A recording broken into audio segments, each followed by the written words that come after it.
What's up guys, Remington Keyes here, and this is going to be my Easter egg video for the new Guardians of the Galaxy movie, Guardians of the Galaxy Volume 2.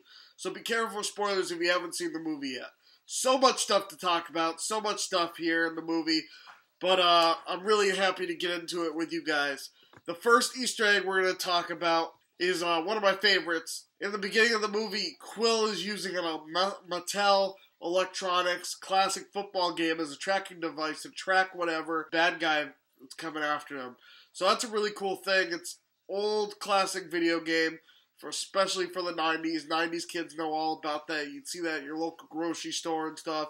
Pretty cool that he would have that. It makes sense that he would have one of those. Our second Easter egg in the movie is the original Guardians of the Galaxy. Various members of the original Guardians of the Galaxy team are featured in Guardians of the Galaxy Volume 2, including Michael Rooker as Yondu, Sylvester Stallone as Starhawk, Michael Rosenbaum as Martin X Tanaga, and Miley Cyrus as an uncredited role. Our third Easter egg is Adam Warlock. At the very end of the movie, Aisha, who's played by Elizabeth Debicki, the gold people from the movie, when asked about it, she says she's calling it inhabitant Adam. She's got a cocoon there, so she's somebody asked her what it is, and she said, "I'm calling it Adam."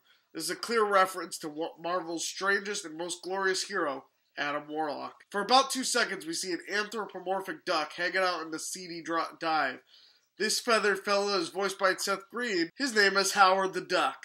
You may have known him. He was in the post-credit scene of the original Guardians of the Galaxy movie. So, yeah, there's a cool Easter egg for you right there. Our fifth Easter egg right here is the Marvel icon himself, Stan the Man Lee. He's in every Marvel movie. He's his own Easter egg because he plays the Watcher. He even references his old movie where he says that he once dressed up as a FedEx man. That's a clear reference to the original Fantastic Four movie from 2004 made by Fox. He also likes to chill with some alien guys with giant heads who wear ancient Greece-style togas. These are what we call the Watchers. Our sixth Easter egg here is the Celestials. It's mentioned that Peter's dad is, in fact, a godlike being called a Celestial. His name's Ego, the Living Planet, but he's a Celestial in the movie. In the comics, Celestials were a race of godlike beings created by Jack Kirby. Rest in peace. Our seventh Easter egg here is a funny one, something we wouldn't expect because Pixels bombed so bad. Pac-Man's in the movie. When Peter channels his power for the final time to take on his dad, Ego, he delivers on his promise that he's going to make a giant Pac-Man by literally making himself wear a giant Pac-Man armor, complete with the iconic sound effects from the video game, which is really cool. I haven't seen a better looking Pac-Man since Pixels, actually. It's cool to see Pac-Man on the big screen, and it makes sense for him to be in Guardians of the Galaxy. Somehow it makes sense. Our eighth Easter egg from today is eternity. Those spellbound by the moment that Star-Lord falls under Ego's influence may not have realized that. Peter whispers the word eternity as his eyes fill with stars. Sure, this could be simply referred to Quill's new cosmic awareness, but we wouldn't be surprised if this mentioned or paid homage to the comic book character Eternity, whose entire being is covered in star-like imagery. He literally looks like a galaxy for skin on his person in the comics, and he's a really cool character who Alien X from Ben 10 is actually based off of. So there you go, bonus Easter egg you may not have known. David Hasselhoff.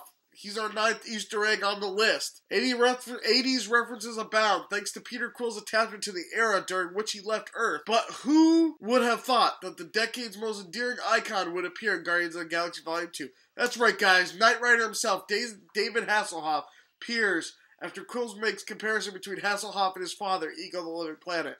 As it wasn't awesome enough, the legendary performer also sings over the end credits. Bonus thing you didn't know. I'm just hitting you with all kinds of Easter eggs today, buddy. Our number 10 is Mary Poppins. When the ship that has carried the Guardians down to the inner chambers of Ego is destroyed, it almost looks like Peter Quill and Yondu have been killed, but it turns out they escaped at the very last minute, flying out using a jetpack and Yondu using his arrow. As they're ascending on the inner surface, Peter makes a remark saying Yondu looks like Mary Poppins, to which Yondu asks, "Was he a cool guy?"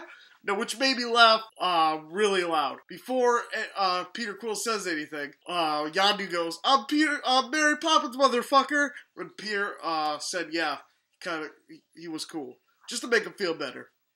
Our number 11 Easter egg comes is Cosmo the Wonder Dog. The credits are positively packed with Easter eggs and gags that a lot of people missed. And one of the first is the reappearance of Cosmo the Wonder Dog, who appeared in the first film in the collector's vault of space goodies, escaped along with Howard the Duck. This is pretty cool to see, because he's in the portrait when they lead into the original Guardians. So that's pretty cool. Despite rumors that he was going to be part of the film itself, it's cool to see him. Stan Lee's Stranded is one of our final Easter eggs. The final post-credit scene returns us to the distant barren planet that Stan Lee is stranded on, talking to the Watchers, who leave him stranded much to his annoyance. The idea that Stan Lee is actually one character traveling through all the movies fits in with the fan theory that he's the Watcher himself, popping up as an observer to all the events, which is pretty cool. Thank you, James Gunn, for making this fantasy come alive. I've been theorizing that this whole time since Spider-Man, so thank you for making it a dream come true. Our last and final Easter egg of the day. Drac mentions that the Guardians are more than friends. They are family, which is a direct reference to another movie Vin Diesel was in called Fast and the Furious, where Vin Diesel obsessed about family. He loves family. That's all he cares about, family. That's his whole code is family. Which is cool that they fit into here. Of course, the bald guy had to say it, but hey, that's what happens. But is there a bonus thing? Is there a bonus Easter egg or reference that I may have missed? Make sure to comment below and let me know some of your Easter eggs that you caught in the movie as well. I've been your host, Remington Keyes, signing out. I'll see you guys in the next one. Hope you guys enjoyed Guardians of the Galaxy. If you want to see my thoughts on it, I have my review, which will be in the description below. And until next time, bye-bye.